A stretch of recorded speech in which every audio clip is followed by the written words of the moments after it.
Europe is going slower than it needs to go. You have to work out if the most important thing to you is politics or economics. I think that world has gone, and I don't think it's coming back.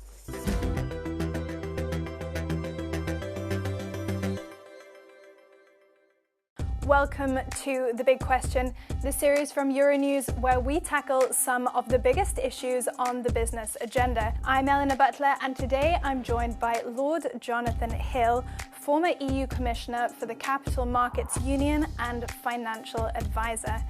So there's been a lot of discussion over the past year about boosting EU competitiveness. How do you think that's changed since the Draghi report was published at the end of 2024? I think it hasn't changed enough, and I think you need to put the debate in Europe about competitiveness and growth in the broader context of what's happening in other parts of the world. And when I see the speed with which in America they are changing their approaches to regulation, generally on financial services, on industry more broadly, I think Europe is going slower than it needs to go. And I think the speed of change in America, to some extent in the UK, is making this problem for Europe all the more urgent.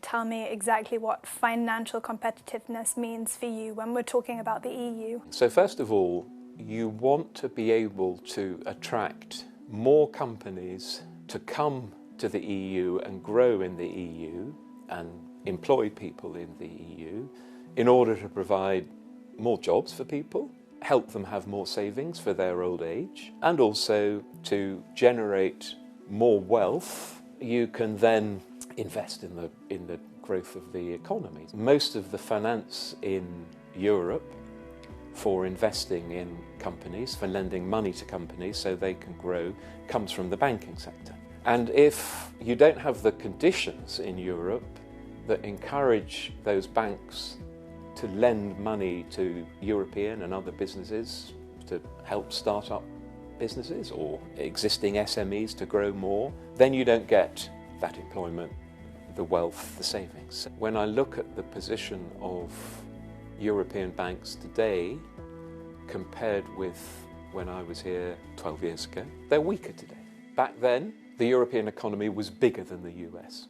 I mean, going back to about 2010, and now it's not. If you had to pick specific areas of improvement, what would they be? I think the debate generally about regulation in Europe is a couple of years behind where it needs to be. So I think the regulators and supervisors in Europe are still behaving as though we're operating in the old world, where we had one set of rules across the whole world, and then everyone was going to converge around those rules. I think that world is being blown up around us in real time by President Trump and the Americans. Today, where Europe's biggest problem is lack of growth, are the judgments we'd make today the same as the judgments we made 10 or 12 years ago, where our biggest worry was about financial stability? I would argue that we would make some different judgments now because the problems are different.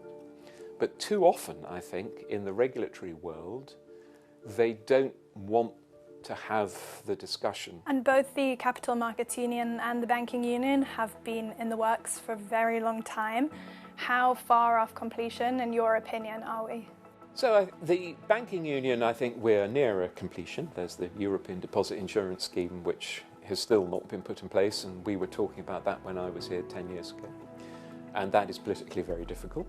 The Capital Markets Union, in order to make it happen, you have to tackle some of the things that go to the very heart of the rules and laws that individual countries have. And so those speak to things about identity and nationhood.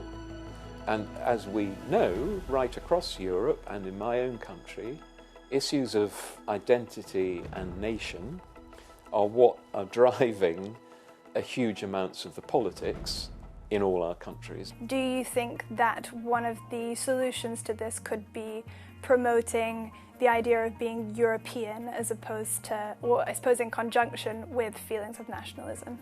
Member states would feel much more comfortable about ceding power to supranational European regulators and supervisors, if they thought those regulators and supervisors were basically pro-growth and there was proper accountability, I think their fear is, what if the regulator is a nightmare to work with, and what if they're very heavy and they make it difficult for us to do our business? So that's why I would argue that how you think about regulation, supervision, deregulation, simplification is actually part of how you take forward the Savings and Investment Union and the Banking Union. If people feel confident, the centre, there'll be people who are operating in a responsible way, but in a way that can facilitate growth and understands the importance of competitiveness.